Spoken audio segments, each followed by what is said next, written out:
أعوذ بالله من الشيطان الرجيم بسم الله الرحمن الرحيم يوم تأتي كل نفس تجادل عن نفسها وتوفى كل نفس ما عملت وهم لا يظلمون صدق الله مولانا العظيم وصدق رسوله النبي الكريم اللهم صل على محمد النبي الأمي وعلى آلہ وصحبہ وسلم تسلیما۔ محترم سامعین ذی وقار، آپ کے سامنے قرآن مجید فرقان حمید میں سے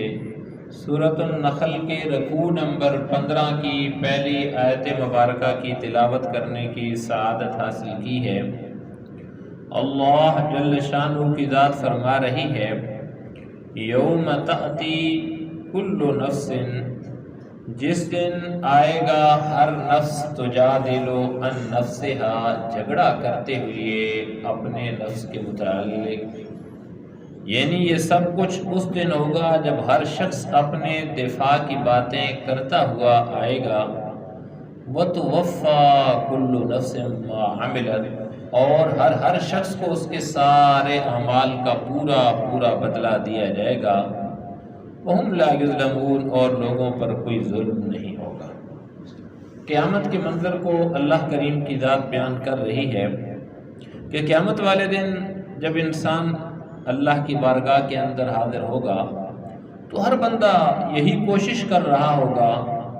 کہ وہ اپنے آپ کو بچا لے، اپنے آپ کو سچا ثابت کر دے۔ فرمایا جا رہا ہے یوم تاتی، کہ جس دن آئے گا کل نفس، ہر جاندار، ہر جو ہے وہ انسان آئے گا تو جادل عن نفس، اپنے نفس کے متعلق جھگڑا کرے گا کہ اللہ یہ تو میں نے نہیں کیا تھا، یا اللہ یہ تو میں نے اس لیے کیا تھا۔ دنیا کے اندر بھی انسان باز نہیں آتا تو وہاں بھی انسان کوشش کرے گا اپنے آپ کو بچانے کی، اللہ میں نے تو اس لیے نہیں کیا، فلاں نے مجھے کہا تھا اس لیے میں نے کیا تھا، میں تو ایسا نہ کرتا، فلاں نے یہ کیا۔ تو اس کو اللہ بیان کر رہے ہیں کہ کل نفس، ہر نفس آئے گا تو جادلو، اور وہ بچانے کی کوشش کرے گا، جھگڑا کرے گا نفس سے اپنے آپ کے متعلق۔ اللہ کہہ رہے ہیں کہ وتوفا، ہم پورا دیں گے کل نفس، ہر نفس کو ما عملت، جو اس نے کیا ہے۔ اگر اس نے گندم کا بیج بویا ہے تو گندم کاٹے گا، چنے کا بویا ہے تو چنا کاٹے گا، نیکی کی ہے تو صلہ ویسا ملے گا، اگر برائی کی ہے تو صلہ ویسا ملے گا، ایسا نہیں ہوگا۔ فَمَن يَعْمَلْ مِثْقَالَ ذَرَّةٍ خَيْرًا يَرَهُ وَمَن يَعْمَلْ مِثْقَالَ ذَرَّةٍ شَرًّا يَرَهُ، کہ جو جیسا عمل کرے گا ویسی جزا پائے گا۔ اس کے ایک رائی کے دانے کے برابر بھی کسی کے ساتھ زیادتی نہیں کی جائے گی قیامت والے دن۔ اس کا اللہ کہہ رہے ہیں کہ اللہ پورا بدلہ دیں گے۔ یہ کہنے سے کچھ نہیں ہوگا، اس زبان کو تو آتا ہے کہ الْيَوْمَ نَخْتِمُ عَلَىٰ أَفْوَاهِهِمْ وَتُكَلِّمُنَا أَيْدِيهِمْ وَتَشْهَدُ أَرْجُلُهُمْ بِمَا كَانُوا يَكْسِبُونَ۔ قیامت والے دن جب یہ زبان جھگڑا کرے گی، اللہ کہیں گے اس کو تالا لگا دو، اس کو بند کر دو۔ اب ہاتھوں کو قوت کو یہی دے دیں گے اللہ، پاؤں کو دے دیں گے۔ بندہ سوچتا ہے کہ بھئی کیسے، اب بھئی اس زبان بھی ایک گوشت کا لوتھڑا ہے، اس کو اللہ نے طاقت دے دی، وہ بول رہی ہے۔ اللہ جب ہاتھوں کو طاقت دے دیں گے تو قادر ہے، تو ہاتھ بولنا شروع ہو جائیں گے، تو اس وقت یہ ہوگا کہ وہ ہاتھ پاؤں بولیں گے، وہ بتائیں کہ اس بندے نے یہ کیا۔ تو بہرحال اللہ کہہ رہے ہیں کہ ہر شخص کو اس کے اعمال کا پورا بدلہ دوں گا، کسی کے ساتھ زیادتی نہیں کی جائے گی، جیسا اس نے عمل کیا ہوگا ویسا صلہ ملے گا۔ وَهُمْ لَا يُظْلَمُونَ، کسی کے اوپر ذرا بھر بھی ظلم نہیں کروں گا، نا انصافی نہیں کروں گا۔ دنیا کے اندر تو ہو جاتا ہے، بعض اوقات جو انصاف کرنے والا ہے اس کو سمجھ نہ آئے، وہ صحیح طریقے سے جانچ نہ سکے، صحیح طریقے سے اس کی پرکھ نہ کر سکے، تو وہ ہو سکتا ہے غلط فیصلہ دے دے، یا بعض اوقات دوسرے چیزیں اس کے اندر شامل حال ہو جاتی ہیں، کہیں سفارش آ جاتی ہے، کہیں روب آ جاتا ہے، کہیں دبدبہ آ جاتا ہے۔ اللہ کی ذات ان ساری چیزوں سے پاک ہے، نہ تو اللہ سے کوئی غلطی ہو سکتی ہے، اور نہ ہی اللہ کے اوپر کوئی ایسا غالب ہے کہ جو زور ڈالے یا جس کی وجہ سے نعوذ باللہ ایسا فیصلہ ہو۔ تو ان ساری چیزوں سے اللہ کی ذات پاک ہے۔ آگے اللہ ایک مثال کے ذریعے بات سمجھا رہے ہیں، وَضَرَبَ اللَّهُ مَثَلًا، اور اللہ نے بیان کی ہے مثال، قَرْيَةً، ایک بستی کی، کانت آمنۃ مطمئنہ، کہ جو بڑی پرامن اور مطمئن تھی، یأتیہا رزقہا رغدا من کل مکان، اور اس کا رزق اس کو ہر جگہ سے بڑی فراوانی کے ساتھ پہنچ رہا تھا۔ رزق کی فراوانی تھی، نعمتوں کی فراوانی تھی، ہر طرف سے ہر قسم کی کوئی پریشانی نہیں۔ تو اللہ مثال بیان کر رہا، پھر فکفرت بانعم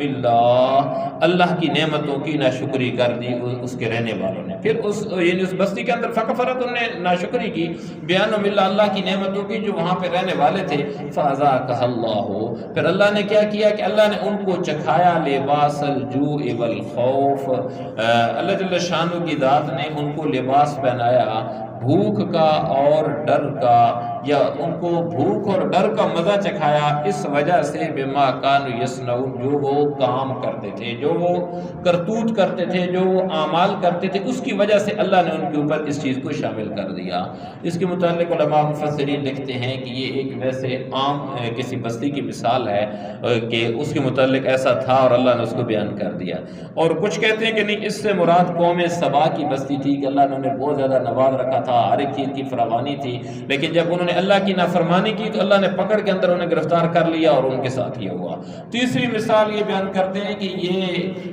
مکہ کی بستی تھی، یعنی جو مکہ ہے یہ تھا کہ اس کے اندر لوگ آتے تھے حج کرنے کے لیے، عمرے کے لیے، رزق کی فراوانی تھی، انواع اقسام کی چیزیں ساری آتی تھیں، دعائیں ابراہیمی تھی، لیکن جب ان لوگوں نے نبی پاک صلی اللہ علیہ وسلم کی بات نہ مانی اور آپ کو وطن سے ہجرت کرنے پہ مجبور کر دیا، آپ علیہ الصلوۃ والسلام ہجرت کر کے چلے گئے، تو بعد میں اس کے اوپر ایک قحط آ گیا تھا اور ان کی نافرمانیوں کی وجہ سے، اور پھر وہ نبی کریم صلی اللہ علیہ وسلم کے پاس حاضر ہوئی اور آپ علیہ الصلوۃ والسلام نے دعا فرمائی اور آپ کی دعا کی برکت سے اللہ نے اس قحط کو دور فرمایا، تو یہ بھی ہے۔ اور چوتھی بات یہ ہے، یہ تو قرآن کیونکہ ایک اس دور کے لیے نازل نہیں ہوا، یہ تو قیامت تک کے لیے نازل ہوا، تو اس کے بعد بھی اگر کسی بستی کے اندر، کسی علاقے کے اندر جہاں اللہ نے فراوانی دے رکھی ہو نعمتوں کی، تو اگر وہ لوگ اللہ کی ان نعمتوں کی ناشکری کریں گے تو ان کے اوپر بھی ایسا ہی عذاب آ سکتا ہے کہ جیسا اللہ نے ان کے اوپر کیا، اور ایسی بے شمار مثالیں موجود ہیں دنیا کے اندر اور بھی، کہ جہاں ایسی اللہ نے فراوانی دے رکھی تھی لیکن جب انہوں نے اللہ کی نافرمانی کی تو اللہ کی پکڑ کے اندر آ گئے،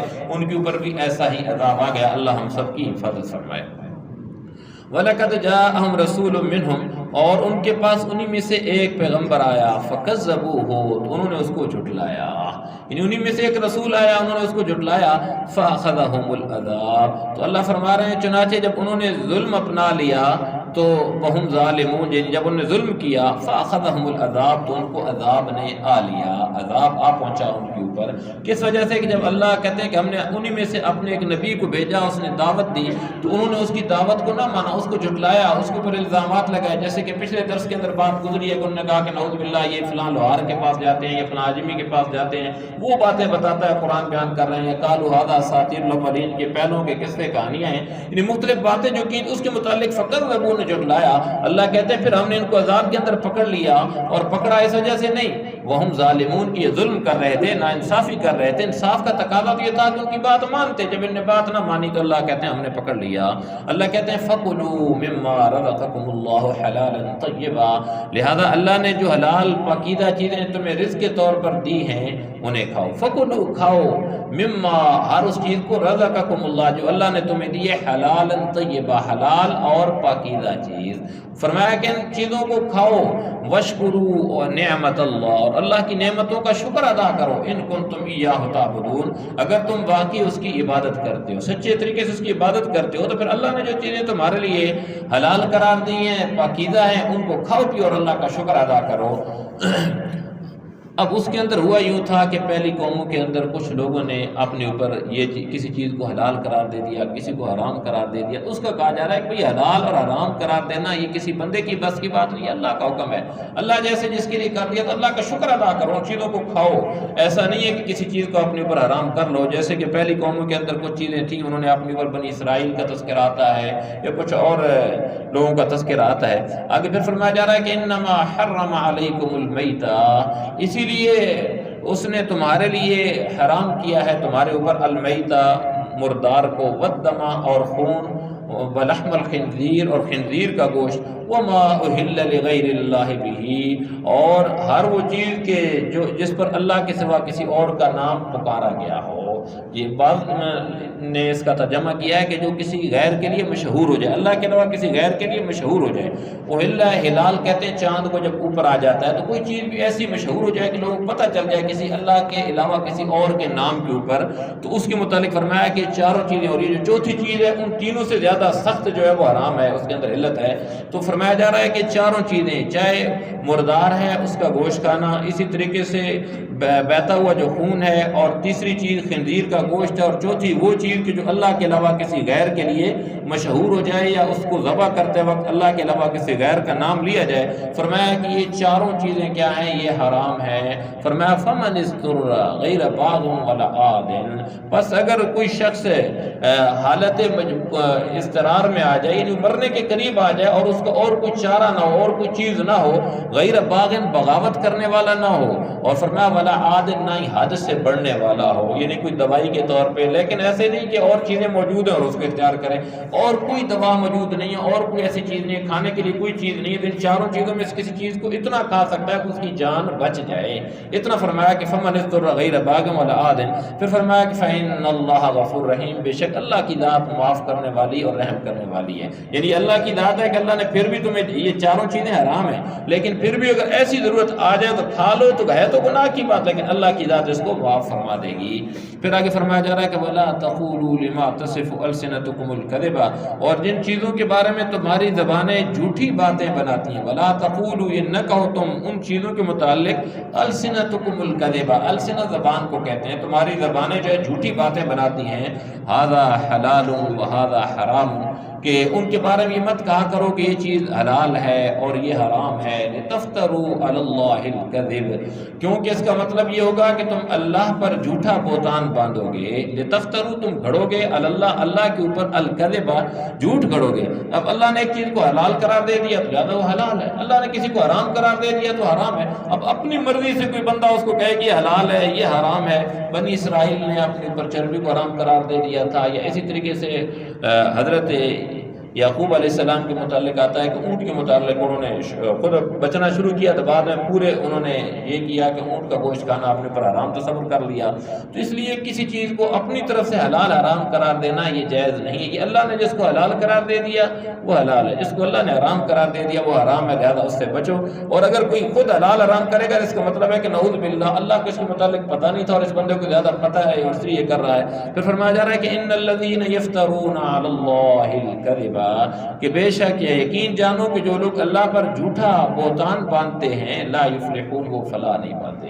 یعنی جو اپنی مرضی سے کرتے ہیں اور اللہ نے جو کیا اس کو چھوڑ دیتے ہیں، اس کے متعلق فرمایا جا رہا ہے۔ اور پھر فرمایا جا رہا ہے کہ متاع قلیل، متاع فائدہ، قلیل تھوڑا سا فائدہ ہے، یعنی دنیا میں انہیں جو عیش حاصل ہے یہ بہت تھوڑی سی ہے، وَلَهُمْ عَذَابٌ عَلِيمٌ، اور ان کے لیے دردناک عذاب۔ جو لوگ ایسے کرتے ہیں، اللہ کے حلال کو حرام قرار دے دیتے ہیں اور اللہ کے حرام کیوں کو حلال قرار دے دیتے ہیں، اس کے متعلق بہت ساری چیزیں ہیں جو حلال ہیں ہمارے لیے، انہیں ہم جو حرام سمجھتے ہیں، یہ حرام ہے ان کو ہم حلال کر لیتے ہیں، کہیں تھوڑا سا اپنے جیسے سود ہے یا اور چیزیں ان کے لیے ہم تعویلیں کر کے اپنے لیے حلال کر لیتے ہیں، تو اس کے متعلق بڑی سخت وعید ہے، اللہ حفاظت فرمائے۔ وَعَلَى الَّذِينَ هَادُوا حَرَّمْنَا مَا قَصَصْنَا عَلَيْكَ مِن قَبْلُ، اور یہودیوں کے لیے ہم نے وہ چیزیں حرام کی تھی جن کا تذکرہ ہم تم سے پہلے کر چکے ہیں، یعنی یہودیوں کے لیے کچھ چیزیں اللہ نے حرام قرار دے دی تھی، انہوں نے اپنے لیے ان کو حلال قرار دے دیا، پہلے وہ گزر چکا ہے، سورہ بقرہ کے اندر یا دوسری صورتوں کے اندر، اس کے سورۃ الانعام کے اندر گزر چکا ہے۔ اس کے متعلق فرمایا جا رہا ہے کہ ان کے لیے ہم نے کچھ چیزیں جو ہے وہ حرام قرار دی تھیں،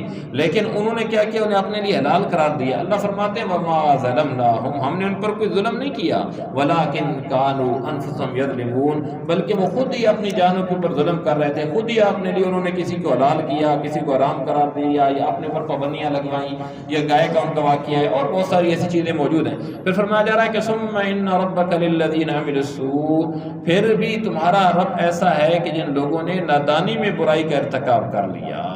ان ربک، آپ کا پروردگار ان لوگوں کے لیے کہ جنہوں نے عمل السوء، برائی کر لی، برا کام کر لیا، بجہالت، جہالت کی وجہ سے، نادانی کی وجہ سے، ناسمجھی کی وجہ سے، کم علمی کی وجہ سے کسی سے گناہ ہو گیا، ثم تابوا، پھر انہوں نے توبہ کر لی، من بعد ذالک، اس گناہ کرنے کے بعد، اور واصلحوا، اور انہوں نے کیا کیا، اصلاح کر لی۔ اللہ کہتے ہیں ان ربک من بعدھا لغفور رحیم، بے شک آپ کا پروردگار اس کے بعد البتہ انہیں معاف کر دے گا اور رحم فرمائے گا، رحم کرنے والا اور معاف کرنے والا ہے۔ اب یہ تو ان کی پہلے بات بیان کی گئی، وَلَهُمْ عَذَابٌ عَلِيمٌ، کہ جن لوگوں نے غلط کام کیا اور اس پہ ڈٹ گئے۔ اب ان لوگوں کی بات کی جا رہی ہے کہ ایسے بندے کہ جن سے غلط کام ہو گیا اور انہوں نے سمجھ نہیں آئی غلطی سے کوئی کام ہو گیا، اس کے بعد انہوں نے فوراً توبہ کر لی اور توبہ کر لی، اور توبہ کے بعد کیا کیا، اپنی اصلاح بھی کر لی۔ اب اصلاح کر لی تو اللہ ان کے ان گناہوں کو معاف فرما دے گا۔ جیسے توبہ کے متعلق آتا ہے کہ توبہ کا جو وقت ہے غرغرے کے عالم سے پہلے، جب تک وہ نزع کا عالم نہیں آتا، جب تک وہ فرشتہ جو روح قبض کرتا ہے وہ نظر نہیں آتا، اس سے پہلے پہلے بندے کو احساس ہوگا یہ کام میں نے غلط کیا ہے، توبہ کر لیتا ہے۔ اور اس کے توبہ کی شرائط یہ ہے کہ فوراً اس کام کو چھوڑ دے، اور دوسری شرط یہ ہے کہ اس کے اوپر نادم ہو، تیسری شرط یہ ہے کہ آئندہ نہ کرنے کا عزم کر لے کہ میں آئندہ یہ کام نہیں کروں گا۔ تو اگر اس نے اس طریقے سے توبہ کی، ہاں چوتھی شرط یہ ہے اگر اس کا کسی بندے کے ساتھ حق متعلق ہے، کسی کا حق غصب کیا تو فوراً اسے لوٹا دے، اس کی وصیت کر دے کہ یہ چیز جو میرے ترکے سے اسے دے دی جائے۔ تو اگر کسی کے ساتھ اس نے ظلم و زیادتی کی ہے، کسی کی غیبت کی ہے، جو بھی اس نے کیا اس کا عدلہ بدلہ کر لے، تو چار چیزیں اگر آ گئیں تو حدیث کے اندر آتا ہے کہ التائب من الذنب کمن لا ذنب له، وہ ایسے ہے گویا اس نے گناہ کیا ہی نہیں، اللہ ہی نہیں اس کے اس گناہوں ساروں کو معاف کر دیتے۔ یہاں فرمایا جا رہا ہے کہ آپ کا پروردگار جو ہے البتہ معاف کرنے والا اور رحم کرنے والا ہے۔ اللہ کریم کی ذات ہماری تمام خطاؤں کو معاف فرمائے اور اس اپنی پیاری کتاب کو صحیح طریقے سے پڑھنے سمجھنے اور اس پر عمل کرنے کی توفیق سے نوازیں۔ وما علینا الا البلاغ۔ آمین۔ الحمدللہ رب العالمین والعاقبۃ للمتقین والصلاة والسلام علی سید الانبیاء والمرسلین۔ یا الہ العالمین ہم سب کا بیٹھنا قبول و منظور فرما۔ یا اللہ جو کچھ پڑھا سنا گیا اللہ اس سب کو ہم سب کے حق کے اندر خیر و برکت کا ذریعہ بنا دے۔ یا اللہ اس بابرکت محفل کی وجہ سے ہم سب کے اوپر، ہم سب کے گھر بار مال اولاد تمام نعمتوں کے اندر یا اللہ تو خیر و برکت ڈال دے۔ یا اللہ ہماری تمام خطاؤں کو معاف فرما دے۔ بقیہ زندگی اپنے احکام اور اپنے پیارے محبوب کے پیارے پیارے طریقوں کے مطابق گزارنے کی توفیق سے نواز دے۔ یا اللہ ہمارے تمام مسلمان مرحومین کی مغفرت فرما دے۔ یا اللہ ہم سب کو ہر قسم کی چھوٹی بڑی ظاہری پوشیدہ روحانی جسمانی تمام بیماریوں سے شفائے کاملہ عاجلہ مستمرہ نصیب فرما دے۔ یا الہ العالمین ہماری ہر قسم کی تمام پریشانیوں کو دور فرما دے، عافیت والا معاملہ نازل فرما دے۔ یا اللہ ہماری پوری زندگی کے اندر خیر و برکت ڈال دے۔ یا اللہ ہم سب کے دلوں کے اندر جو نیک و جائز تمنائیں، مرادیں، حاجتیں ہیں یا اللہ ان کو تو اپنے غیب کے خزانوں سے پورا فرما دے۔ یا الہ العالمین ہم سب کو دونوں جہانوں کی کامیابی نصیب فرما دے۔ یا اللہ اپنی رضا کا پروانہ نصیب فرما دے۔ یا الہ العالمین ہم سب کو ہر قسم کی آفات و بلیات اور جتنے اچانک وقوع پذیر ہونے والے حادثات ہیں ان سب سے ہم سب کی پوری امت مسلمہ کی حفاظت فرما لے۔ یا اللہ ہمیں زندہ رکھ تو دین اسلام کے اوپر، موت نصیب فرمانا تو ایمان کے عالم کے اندر۔ اللہم ربنا تقبل منا انک انت السمیع العلیم وتب علینا انک انت التواب الرحیم، وصلی اللہ تعالی علی خیر خلقہ محمد وآلہ واصحابہ اجمعین برحمتک یا ارحم الراحمین، آمین۔